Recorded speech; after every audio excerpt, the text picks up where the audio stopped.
জয় রাধে। আজকের পাঠ শ্রী নিত্যানন্দ তত্ত্ব নিরূপণ, শ্রী চৈতন্য চরিতামৃত আদি লীলা খণ্ড, যেখানে সব কিছুই কেবল সৎ, চিৎ ও আনন্দময়ই নয়, বরং সেখানে অপর্যাপ্ত ফল, মূল, দুধ, মণি, রত্ন ও উদ্যান, যা গোপাঙ্গনাদের দ্বারা পরিসেবিত এবং যারা সকলেই হচ্ছেন লক্ষ্মী দেবী। কৃষ্ণলোক হচ্ছে চিৎ জগতের সর্বোচ্চ লোক এবং তার নিচে রয়েছে অসংখ্য বৈকুণ্ঠ লোক, যার বর্ণনা শ্রীমদ্ ভাগবতে পাওয়া যায়। আধ্যাত্ম চেতনার বিকাশের প্রাথমিক স্তরে ব্রহ্মা নারায়ণের কৃপায় বৈকুণ্ঠ লোক দর্শন করেছিলেন। তারপর শ্রীকৃষ্ণের কৃপায় তিনি কৃষ্ণলোক দর্শন করেছিলেন। এই অপ্রাকৃত দর্শন অনেকটা টেলিভিশনে চন্দ্রগ্রহ দর্শনের মতো। টেলিভিশনে দর্শন সাধিত হয় যান্ত্রিক প্রক্রিয়ায় আলোক তরঙ্গের পরিবর্তন সাধনের মাধ্যমে, কিন্তু চিন্ময় দর্শন সম্ভব হয় অন্তর্মুখী তপশ্চর্যা এবং ধ্যানের প্রভাবে। শ্রীমদ্ ভাগবতের দ্বিতীয় স্কন্ধে উল্লেখ করা হয়েছে যে বৈকুণ্ঠ লোকে জড়া প্রকৃতির সত্ত্ব, রজ ও তম এই গুণগুলির কোনো প্রভাব নেই। জড়জগতে সর্বোচ্চ গুণ হচ্ছে সত্ত্বগুণ, যা সত্য, শৌচ, মানসিক সমতা, ইন্দ্রিয় সংযম, সরলতা, ভগবত বিশ্বাস, যথার্থ জ্ঞান আদি বৈশিষ্ট্যের দ্বারা ভূষিত। কিন্তু তা হলেও এই সমস্ত গুণগুলি রজগুণ ও তমগুণের দ্বারা মিশ্রিত। কিন্তু বৈকুণ্ঠ লোকের গুণগুলি ভগবানের অন্তরঙ্গা শক্তির প্রকাশ এবং তাই সেগুলি সব রকমের জড় কলুষ থেকে মুক্ত এবং শুদ্ধ চিন্ময় বৈকুণ্ঠ লোকের সঙ্গে জড় জগতের কোনো গ্রহেরই, এমনকি সত্য লোকেরও গুণগতভাবে কোনো তুলনা হয় না। জড়জগতের 5টি স্বাভাবিক গুণ অজ্ঞান, ক্লেশ, অহংকার, ক্রোধ ও মাৎসর্য চিৎ জগতে সম্পূর্ণরূপে অনুপস্থিত। জড়জগতে সব কিছুরই সৃষ্টি হয়েছে। আমাদের অভিজ্ঞতা যা কিছুই আমরা উপলব্ধি করি, এমনকি আমাদের দেহ এবং মন, তাও সৃষ্টি হয়েছে।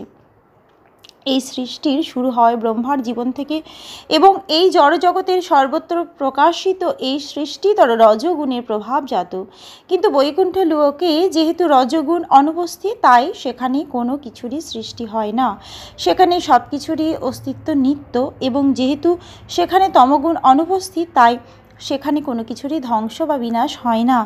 জড়জগতে সত্যগুণের বিকাশের দ্বারা সব কিছু চিরস্থায়ী করার চেষ্টা করা যেতে পারে, কিন্তু যেহেতু জড়জগতের সত্যগুণ, রজগুণ ও তমগুণ মিশ্রিত, তাই শ্রেষ্ঠ বৈজ্ঞানিক মস্তিষ্কের শত শত পরিকল্পনা সত্ত্বেও কোনো কিছুই চিরস্থায়ী হতে পারে না। তাই জড়জগতে নিত্যত্ব, পূর্ণ জ্ঞান ও আনন্দ নেই, কিন্তু চিৎ জগতে জড়া প্রকৃতির গুণগুলি নেই বলে সব কিছুই সেখানে সৎ, চিৎ ও আনন্দময়। সেখানে নিত্য আনন্দময় অস্তিত্বের ফলে সব কিছুই কথা বলতে পারে, চলাফেরা করতে পারে, শুনতে পারে এবং দেখতে পারে। সেখানকার পরিবেশ এমনই যে কাল ও স্থান স্বাভাবিকভাবেই অতীত, বর্তমান ও ভবিষ্যতের প্রভাব থেকে মুক্ত।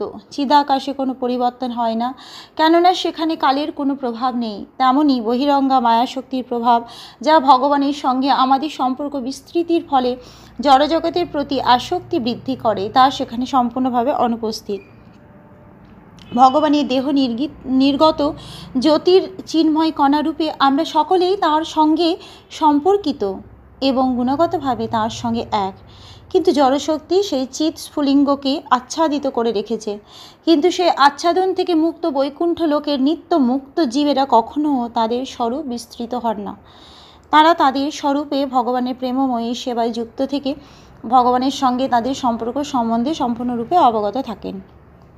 যেহেতু তারা নিরন্তর ভগবানের প্রেমময়ী সেবায় যুক্ত, তাই স্বাভাবিকভাবেই সিদ্ধান্ত করা যায় যে তাদের ইন্দ্রিয় সমূহ চিন্ময়, কেননা জড় ইন্দ্রিয় দিয়ে কেউ কখনো ভগবানের সেবা করতে পারে না।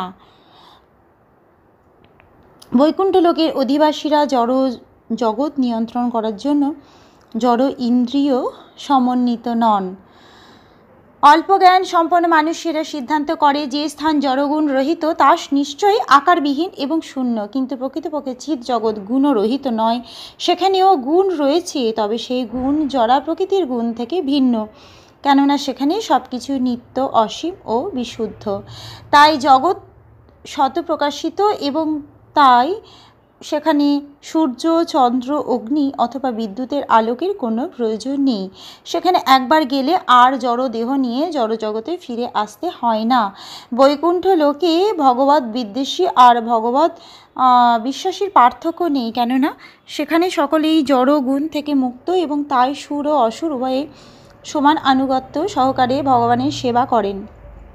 বৈকুণ্ঠবাসীদের উজ্জ্বল শ্যাম অঙ্গকান্তি জড়জগতের নিষ্প্রভ সাদা অথবা কালো রং থেকে অনেক বেশি মনোহর ও আকর্ষণীয়। তাদের দেহ চিন্ময় হওয়ার ফলে জড়জগতের কোনো কিছুই সঙ্গেই তার তুলনা করা যায় না। বর্ষার জল ভরা মেঘে যেমন বিদ্যুৎ চমকায়, সেই সৌন্দর্য বৈকুণ্ঠবাসীদের অঙ্গকান্তির সৌন্দর্যের আভাস মাত্র প্রদান করে। সাধারণত বৈকুণ্ঠবাসীরা পীত বসন পরিধান করেন।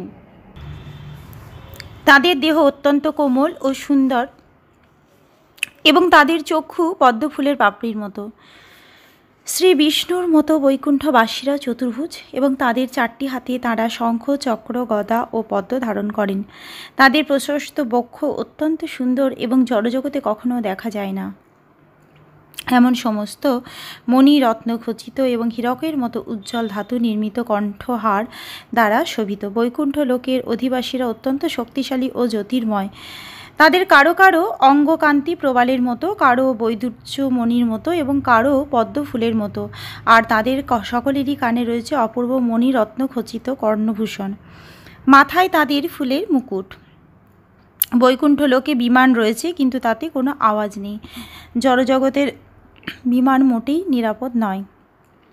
যে কোনো সময় তাতে দুর্ঘটনা ঘটতে পারে, কেননা জড় পদার্থ সর্বতভাবে ত্রুটি বিচ্যুতিপূর্ণ। কিন্তু চিৎ জগতের বিমান চিন্ময় এবং সেগুলি চিন্ময়ভাবে উজ্জ্বল ও জ্যোতির্ময়। সেই সমস্ত বিমান ব্যবসায়ী, রাজনীতিবিদ অথবা পরিকল্পনাকারীদের যাত্রী রূপে বহন করে না, অথবা মালপত্র বা ডাক বহন করে না, কেননা সেখানে সেগুলির কোনো প্রয়োজন নেই। সেই সমস্ত বিমান কেবল প্রমোদ ভ্রমণের জন্য এবং বৈকুণ্ঠবাসীরা স্বর্গীয় সৌন্দর্যমণ্ডিত সহচরীদের সঙ্গে সেই সমস্ত বিমানে চড়ে ভ্রমণ করেন। বৈকুণ্ঠে স্ত্রী ও পুরুষে পরিপূর্ণ সমস্ত বিমান চিদাকাশে সৌন্দর্য বৃদ্ধি করে। তা যে কত সুন্দর তা আমরা কল্পনাও করতে পারি না। তবে আকাশে বিদ্যুৎ সমন্বিত মেঘের সৌন্দর্যের সঙ্গে তাদের সৌন্দর্যের তুলনা করা যেতে পারে। বৈকুণ্ঠ লোকের চিদাকাশ সর্বদাই এভাবেই অলঙ্কৃত। ভগবানের অন্তরঙ্গা শক্তির পূর্ণ ঐশ্বর্য নিরন্তর বৈকুণ্ঠ লোকে পূর্ণভাবে প্রকাশিত। সেখানে সহস্র শত লক্ষ্মী দেবী অন্তহীন অনুরাগ সহকারে পরমেশ্বর ভগবানের শ্রী পাদপদ্মের সেবা করেন। সখী, পরিবৃতা এই সমস্ত লক্ষ্মী দেবীরা নিরন্তর অপ্রাকৃত আনন্দোৎসব মুখর পরিবেশের সৃষ্টি করেন। তারা সর্বক্ষণ ভগবানের মহিমা কীর্তনে মুখর। চিদাকাশে অসংখ্য বৈকুণ্ঠ লোক রয়েছে এবং জড় আকাশের অনুপাতে চিদাকাশের পরিমাণ 3 গুণ বেশি। এভাবেই সহজেই অনুমান করা যায় যে জড়বাদীরা যেভাবে এই ছোট্ট পৃথিবীতে রাজনৈতিক আধিপত্য বিস্তারের চেষ্টা করছে ভগবানের সৃষ্টিতে, তা কত নগণ্য। এই পৃথিবীর কি কথা অগণিত গ্রহ নক্ষত্র সমন্বিত এই ব্রহ্মাণ্ড ভগবানের সৃষ্টিতে একটি সর্ষের মতো ক্ষুদ্র। কিন্তু মূর্খ জড়বাদী এখানে সুখে থাকবার পরিকল্পনা করতে করতে তার দুর্লভ মানব জন্মের অপচয় করে, কারণ তার সমস্ত পরিকল্পনা ও প্রচেষ্টা ব্যর্থ হয়। জড় বিষয়ে মগ্ন থেকে সময়ের অপচয় না করে তার উচিত সরল ও সাদাসিধে ভাবে জীবন যাপন করে পরমার্থ চিন্তায় মগ্ন থাকা। এভাবেই সে চিরস্থায়ী জাগতিক অশান্তি থেকে নিজেকে রক্ষা করতে পারে। কোনো জড়বাদী যদি উন্নত জড়সুখ উপভোগ করতে চায়, তাহলে সে উচ্চতর লোকে গিয়ে জড়সুখ উপভোগ করতে পারে, যা এই পৃথিবীর মানুষের কল্পনার অতীত। সর্বশ্রেষ্ঠ পরিকল্পনা হচ্ছে এই জড় দেহ ত্যাগ করার পর ভগবত ধামে ফিরে যাবার জন্য নিজেকে প্রস্তুত করা। কিন্তু কেউ যদি জড় সুখ ভোগের প্রতি অত্যন্ত আসক্ত থাকে, তাহলে সে যৌগিক শক্তির মাধ্যমে স্বর্গ আদি জড় জগতের উচ্চতর লোকে যেতে পারে। মহাকাশচারীদের মহাকাশযান সেই উদ্দেশ্য সাধনে একটি শিশুর খেলনার মতো। অষ্টাঙ্গ যোগের জড় কৌশল হচ্ছে প্রাণ বায়ুকে মূলাধার থেকে নাভিতে, নাভি থেকে হৃদয়ে, হৃদয়ে থেকে কণ্ঠে, কণ্ঠ থেকে ভ্রু যুগলের মধ্যে এবং ভ্রু যুগলের মধ্য থেকে মধ্য মস্তিষ্কে এবং সেখানে থেকে ঈপ্সিত যে কোনো গ্রহে চালিত করা। জড় বৈজ্ঞানিকেরা বায়ু ও আলোকের গতি বিবেচনা করে, কিন্তু মন ও বুদ্ধির গতি সম্বন্ধে তাদের কোনো ধারণা নেই। মনের গতি সম্বন্ধে আমাদের কিছুটা ধারণা রয়েছে, কারণ এক নিমেষের মধ্যে মন হাজার হাজার মাইল দূরে যেতে পারে। বুদ্ধি তার থেকেও সূক্ষ্ম, বুদ্ধির থেকে সূক্ষ্ম আত্মা, যা মন ও বুদ্ধির মতো জড় পদার্থ নয়, তা চিন্ময় বা অজড় আত্মা বুদ্ধির থেকে শত সহস্র গুণ সূক্ষ্ম এবং শক্তিশালী। এভাবে আমরা অনুমান করতে পারি যে কি প্রবল গতিতে আত্মা এক গ্রহ থেকে আর এক গ্রহে ভ্রমণ করতে পারে। এখানে এটি উল্লেখ করা নিষ্প্রয়োজন যে আত্মা কোনো জড়যানের সাহায্য ব্যতীত নিজস্ব শক্তিতে ভ্রমণ করতে পারে। আহার, নিদ্রা, ভয় ও মৈথুন সর্বস্ব পাশবিক সভ্যতার ফলে মানুষ আত্মার শক্তির কথা ভুলে গিয়েছে। পূর্বেই বর্ণনা করা হয়েছে যে আত্মা হচ্ছে সূর্য, চন্দ্র অথবা বিদ্যুতের থেকে অনেক বেশি উজ্জ্বল এবং শক্তিশালী চিন্ময় স্ফুলিঙ্গ। মানুষ যখন আত্মা রূপে তার যথার্থ পরিচয় জানতে না পারে, তখন তার মানব জন্ম ব্যর্থ হয়। শ্রীচৈতন্য মহাপ্রভু শ্রী নিত্যানন্দ প্রভুর সঙ্গে আবির্ভূত হয়েছিলেন সেই বিপদগামী সভ্যতা থেকে মানুষকে রক্ষা করার জন্য। শ্রীমদ্ ভাগবতে বর্ণনা করা হয়েছে কিভাবে যোগীরা ব্রহ্মাণ্ডের সমস্ত গ্রহগুলিতে ভ্রমণ করতে পারেন। জীবনী শক্তি যখন মস্তিষ্কের থেকে ধাবিত করা হয়, তখন চোখ, নাক, কান প্রভৃতি দিয়ে সেই শক্তি ফেটে বেরোবার সম্ভাবনা থাকে। সেই স্থানগুলিকে বলা হয় জীবনী শক্তির সপ্তম কক্ষপথ। কিন্তু সিদ্ধ যোগীরা বায়ু রুদ্ধ করে এই সমস্ত রন্ধ্রগুলি বন্ধ করতে পারেন। তারপর যোগী ভ্রুযুগলের মধ্যে জীবনী শক্তিকে একাগ্রীভূত করেন। সেই অবস্থায় যোগী স্থির করতে পারেন দেহত্যাগ করার পর তিনি কোন গ্রহে যাবেন। তখন তিনি মনস্থ করতে পারেন তিনি শ্রীকৃষ্ণের ধাম চিন্ময় বৈকুণ্ঠ লোকে যাবেন, না এই জড় ব্রহ্মাণ্ডের কোনো উচ্চতর লোকে যাবেন। সিদ্ধ যোগীর সেই স্বাতন্ত্র্য রয়েছে। শুদ্ধ চেতনায় দেহত্যাগ করার সিদ্ধি লাভ করেছেন যে সিদ্ধযোগী, তার কাছে এক গ্রহ থেকে আর এক গ্রহে যাওয়া একজন সাধারণ মানুষের বাড়ি থেকে বেরিয়ে দোকানে যাওয়ার মতোই সহজ। পূর্বে আলোচনা করা হয়েছে যে জড় দেহ হচ্ছে চিন্ময় আত্মার আবরণ, মন ও বুদ্ধি হচ্ছে প্রথম সূক্ষ্ম আবরণ এবং মাটি, জল, বায়ু প্রভৃতি দ্বারা গঠিত স্থূল দেহটি হচ্ছে আত্মার বাইরের আবরণ। যে উন্নত আত্মা যৌগিক প্রক্রিয়ার মাধ্যমে নিজেকে জানতে পেরেছেন, যিনি জড় বস্তু ও চিন্ময় আত্মার সম্পর্কের কথাও অবগত হয়েছেন, তিনি আত্মার স্থূল আবরণটি তাঁর ইচ্ছে অনুসারে যথাযথভাবে ত্যাগ করতে পারেন। ভগবানের কৃপায় আমাদের পূর্ণ স্বাধীনতা রয়েছে। ভগবান এতই কৃপাময় যে তিনি আমাদের যে কোনো জায়গায় থাকবার সুযোগ দিয়েছেন। চিৎ জগতে অথবা এই জড়জগতে যে কোনো গ্রহে আমরা আমাদের বাসনা অনুসারে থাকতে পারি, কিন্তু এই স্বাধীনতার অপব্যবহারের ফলে আমরা জড় জগতে অধঃপতিত হয়ে ত্রিতাপ দুঃখ ভোগ করি।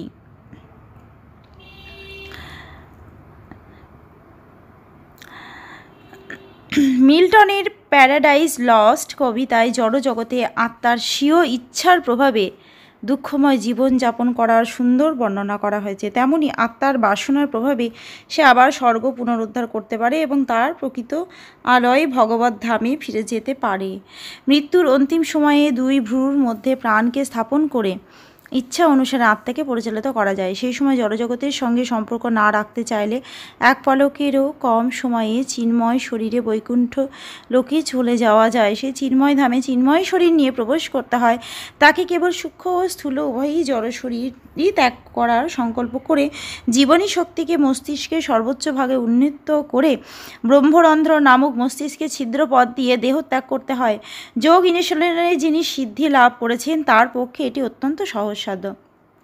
অবশ্যই মানুষের স্বতন্ত্র ইচ্ছা শক্তি রয়েছে, তাই সে যদি জড়জগতের বন্ধন থেকে মুক্ত হতে না চায়, তাহলে সেই ব্রহ্মার পদ প্রাপ্ত হয়ে জড় জীবন উপভোগ করতে পারে এবং সিদ্ধলোক যেতে পারে, যেখানে মাধ্যাকর্ষণ শক্তি স্থান ও কালকে নিয়ন্ত্রণ করার পূর্ণ ক্ষমতা সম্পন্ন সিদ্ধ পুরুষরা বাস করেন।